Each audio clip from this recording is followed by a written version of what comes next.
આજકાલ આપણે જોઈ રહ્યા છીએ કે લોકોનો તંત્ર મંત્ર તરફ ઘણો ઝુકાવ થઈ રહ્યો છે. મનમાં કોઈ વિચાર આવે છે, કોઈ ડર આવે છે, કાલ વિશે આપણે વિચારીએ છીએ, એન્ઝાઇટી થાય છે. ઘણી બધી એવી એપ્સ તમારા સ્માર્ટફોનમાં ઉપલબ્ધ છે જેને તમે ડાઉનલોડ કરો. સવાલ પૂછો. હું તમારી પાસેથી એ સમજવા ઈચ્છું છું આ બધાની વચ્ચે કે આવું કેમ થાય છે. અમે તે સ્માર્ટફોનનો ઉપયોગ શેના માટે કરી રહ્યા છો? બાબાજીના વિડીયો આમ તેમ વાયરલ કરાવવા માટે? સ્માર્ટફોનનો ઉપયોગ થઈ રહ્યો છે અંધશ્રદ્ધા વધારવા માટે? કેટલી વિચિત્ર વાત છે. જે માણસ તે સ્માર્ટફોન પર જાદુ ટોણા, તંત્ર મંત્ર, બાબાજી, આ તે, કૃપા, પ્રસાદ, ત્યાં જઈને આ પૂછવું, પેલું પૂછવું કે બાબાજી મને તમે જણાવી દો મારા કષ્ટ કેવી રીતે દૂર થઈ જશે.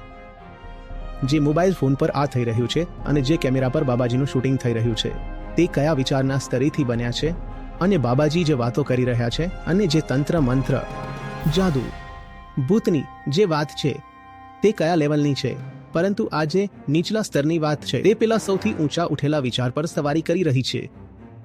તમે સમજી રહ્યા છો? જે સૌથી નીચી વાત છે તે બહાર જે સૌથી રિફાઇન થોટ છે, શાર્પ થોટ છે, ઓર્ગેનાઇઝડ થોટ છે, તે વિચાર પર સવારી કરીને પોતાની જાતને વધુ ફેલાવી રહી છે, વિસ્તાર આપી રહી છે.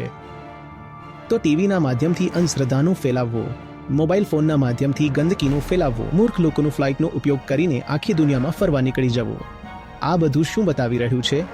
અંદરથી તો આપણે પહેલા જૂના જાનવર જ રહી ગયા અને હાથમાં આવી ગઈ છે ટેકનોલોજી. સ્માર્ટફોન આવી ગયો છે in the hands of a stupid mind. આ બતાવી રહ્યું છે કે બહાર તમે 50મી સદીમાં પણ પહોંચી જાઓ, અંદરથી જ્યાં સુધી તમે જાનવર છો તો આ જાનવર ઉલટું ટેકનોલોજીનો દુરુપયોગ જ કરશે.